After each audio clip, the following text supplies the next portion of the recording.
Hello guys, welcome back to Nurturing for UPSC. So this video is about what, why and how of our new course Nurturing Ethics for 2026 mains. So let's directly come to the point. This course aims to jump our score from 90s to 120s in ethics as I did it myself. In first mains I scored 92, and then I scored 114, then I scored 119. My marks consistently improved from 2021 to 2023 mains. So this course is basically about that.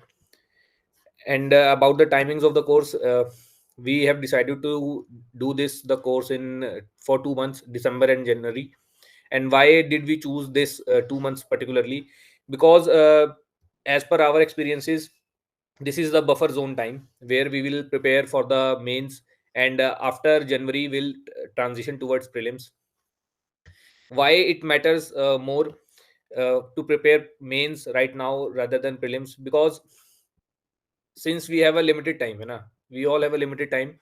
If you have a, let's say, 9 months or 10 months to prepare, then our fundamental objective is to get selection, है ना? And to get selection, we have to score good in mains. If you can't score good in mains, you will never get selected. And however marks you score, no matter how much marks you will score in prelims, you will never be able to score good in mains if you are not prepared for mains before the prelims. So we have to allocate our times in such a manner that it balances both prelims and mains, and we have to follow a middle path, so that if we are able to clear prelims, we must ensure that in that attempt we are able to clear mains also. If we are not able to clear mains, this thing, mains failed aspirants will understand properly. Those who failed mains this times, है ना, they will realize that prelims निकालने का कोई मतलब नहीं है. If you fail mains after clearing prelims, then there is no point of clearing prelims. Prelims failed वालों जो, those who are failing for prelims 2-3 times repeatedly, ठीक है, their fear is also genuine that we have not cleared prelims, how can we prepare for mains? But mind it, even if you clear prelims, there is no point of clearing prelims if you fail mains. So we have to be ready with those things of mains which cannot be prepared between prelims and mains. I give a very nice analogy for this. Suppose you have to build a home, है ना, you have to build a home. Then for building a home, the following steps need to be taken care of. One thing is we have to build a wall from bricks, cements and soil, है ना.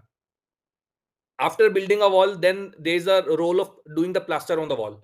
Then comes the doing putty on the wall, and then comes the painting part, and then lastly comes the aesthetic part of the showcasing or the beautification of the wall. Between prelims and mains, what we all can do is last three stages: putty, paint and beautification. Building the wall from bricks and cement, and plastering it, and doing the putty, all these things have to be done before prelims, है ना. For example, you have to score good in GS, है ना, or you have to score good using answer writing skills. Now what is answer writing? How to complete the paper in time, है ना, how to understand the demand of the question, how to identify all the subparts, how to write the arguments in a concise manner, and how to not only write the examples but also the arguments, and how to not only write the arguments and also the examples, also the substantiation part. So all these things are a writing skills part, है ना. Those things have to be learned beforehand before the prelims. That is what I call building a wall and plastering it, है ना. After that, if all these things are done, then the beautification part, that painting part, that putty part, those things can be done after prelims. So for this thing we have to get ready with the fundamental subjects of mains. For example, these ethics, essay or our optional part, है ना. If we are not ready with this, then it is we are bound to fail in mains, है ना. So this is the things. Also the efforts part, है ना. If let's suppose you have 100 joule of energy to give this exam, है ना. If you give 70 joule of energy to prelims, है ना, definitely you will not be clearing mains with the 30 joules of energy. You have to conserve your energy in such a manner that your energy is utilized best for the mains and interview part, because that is where marks are counted. So this is the thing. Also no point of preparing for prelims in or no point of preparing those things for prelims, those content of prelims which is not utilizable in the next attempt. है ना? आपने दुनिया भर के current affairs पढ़ लिए, दुनिया भर के टॉपिक्स पढ़ लिए, आपका बेसिक प्रीलिम्स निकल गया। लेकिन आप ऐसा करोगे क्या अगर आपने 4 महीने प्रीलिम्स करके दुनिया भर का माल मसाला पढ़ा, है ना? And you are not able to utilize that for the next prelims after your final result time, because after final result we only have 2-3 months to prepare, 2-3 days to prepare for prelims. In those 2-3 days only uh, extra things, only current affairs part can be done. And if you carefully observe people like me who clear prelims in those 2-3 days only, because our fundamental part, our Pareto optimized topics of the prelims are well sorted. So we always have to focus on the Pareto optimization part of the prelims, so that we are able to clear prelims every time without any new efforts in the next attempt after final result. So this is the reason why I'm launching this ethics course before before prelims and for the 2 months, December and January. Now, why ethics course matters, this we all know. As per my experience, it takes 45 days to get a score of around 90 marks in ethics, है ना?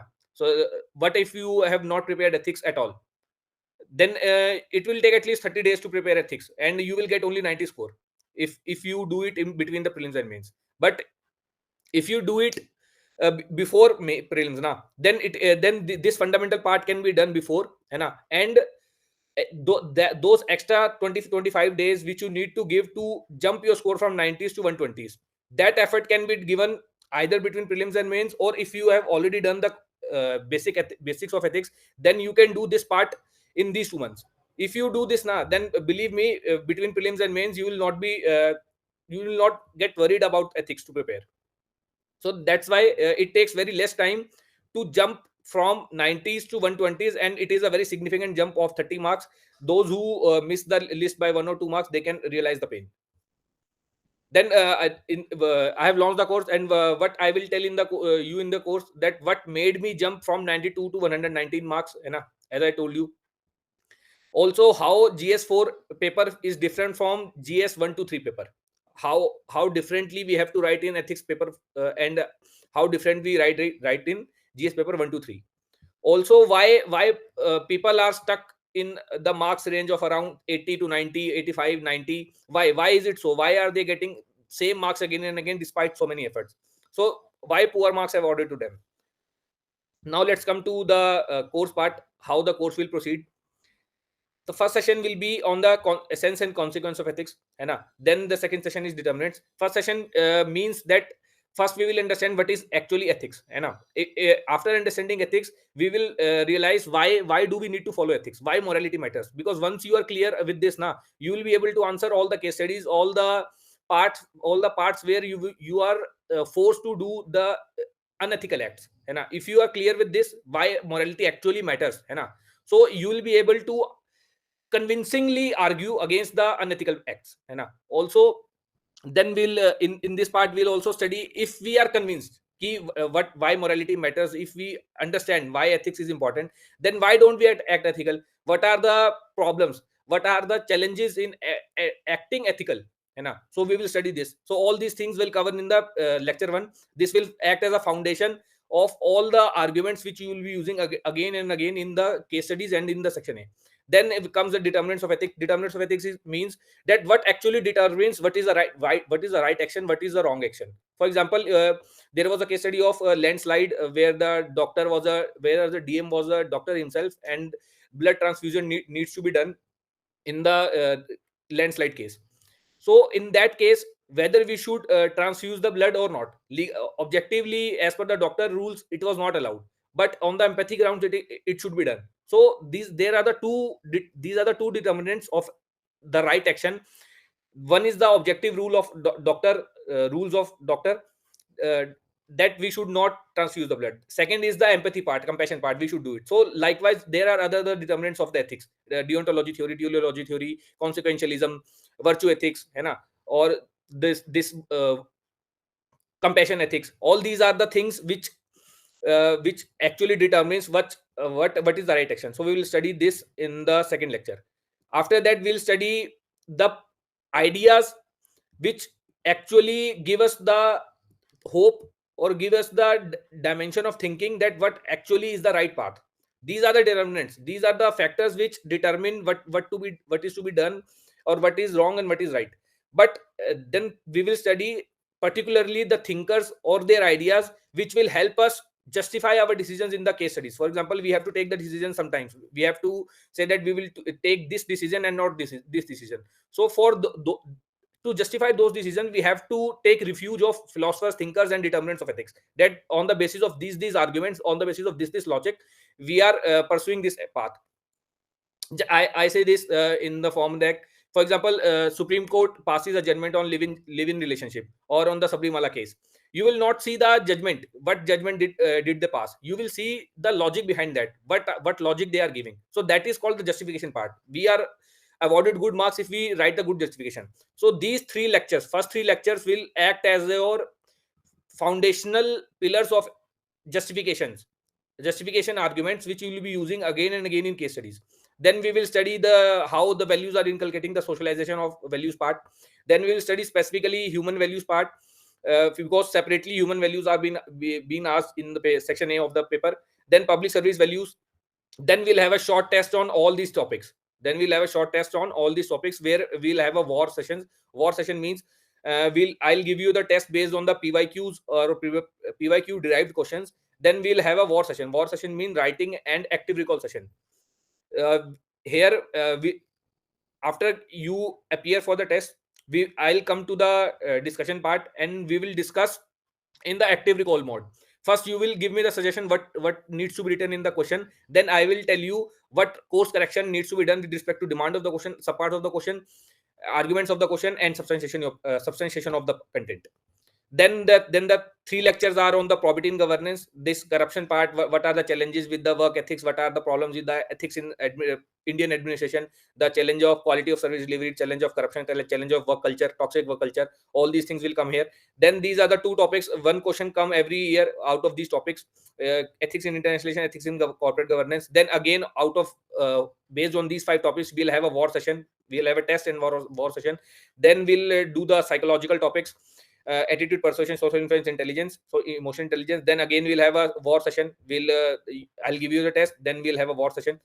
After the covering all the theoretical parts in the form of 13 theory sessions and 3 war sessions, we will have a separate two for laws session, with one based on a section A, one based on the section B, where I'll be telling you how exactly you need to write the answers of section A, what mistakes you need to avoid, and what are the do's and don'ts, which actually helped me jump my score from 90s to 120.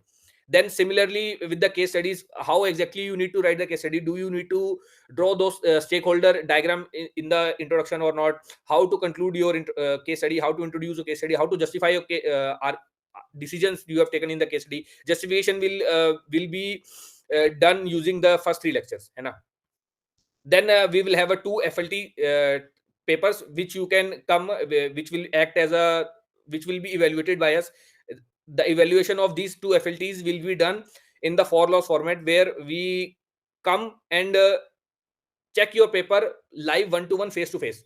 We do not check the paper in the writing mode, because in the writing mode it is very tough to give the genuine feedback. We will come live. You can schedule a voice call or a video call with us to discuss your written paper FLT, so that we can genuinely give you the feedback, what exactly question demand of the question was, and what did you actually write. So these are the 4 key deliverables. We will cover all the topics of the syllabus in the LMR notes format. LMR means last minute recall formats. We will not be making a huge notes, bulky notes. We will be making only to the point crisp notes, that will be that content which will be directly usable in the exam. For all the Pareto optimized topics, POTS means Pareto optimized topics. Based on my understanding, I'll identify the topics which are to be prepared, and then we will during the lecture we'll prepare the LMR notes on those topics. Then after that, after this session, we'll have a war sessions, 5 war sessions, 2 war sessions for the non-evaluative tests, where we will discuss the test, and then two war sessions for the discussion part. Then we'll have a separate for laws sessions for section A and section B. Basically, this ethics course will combine both the philosophies of SIP and for laws in a single heading. So this will be a one-stop solution for your ethics. to complete if you are stuck, I'm 100% sure, if you are stuck in the range of 90s 80s in the ethics now, definitely your score will get to 120s. 100%, I'm 100% sure, because I did this in not more than 5 to 10 days when I used to prepare. Then the how do we justify our decisions? The basic problem which people do is they take the decision and they do not justify it. They will say that we will stand against the sand mafia. Everyone knows we have to stand against the sand mafia, but uh, how to exactly proceed after standing against that, how to maintain the caveats for our family, for our career, for our personal life, how to maintain the caveats for the professional life, for the work culture, for my staff, all those things. How will we satisfy all the stakeholders in the case study? Sometimes we look at the major stakeholders, but we miss the minor stakeholders. So we have to take care of all those things. This is the part. With respect to the pricing of the course, uh, we have a SIP course, 4 laws course, and a nurturing course. Nurturing course will be of 4,000. And if you take all the three courses as a combo, then it will be priced at 16,000.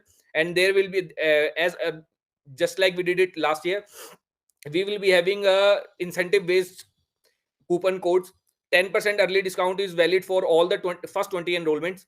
Then 20% discount is for either the old student of mine in the SIP course or the ethics course or in the 4 laws course, or if you have appeared for mains in civil services or forest services, you can avail 20% discount. If you are both my old student also and have appeared for the mains also, then you will be eligible for 25% discount. If your interview appeared in the civil services and forest services, you will be eligible for 35% instant discount. If you are selected in the civil services, forest services, and any of the state examination, then you will be eligible for the 50% discount. And if you are economically challenged, or you come from the security challenged area, for example Naxal affected district or the northeast district or any special challenge, then the discount codes can be negotiated, but all your identity will be verified before negotiating the discounts. So this is basically about the course. I am 100% sure this will act as a one stop solution to jump your score from 90s to 120s, as I have actually done this during my times. My score basically improved from 92 to 119 with efforts of not more than 10 days. Thank you guys. I hope you all will join and gain the marks in the ethics and actually clear the mains every time, just like I used to do. Thank you.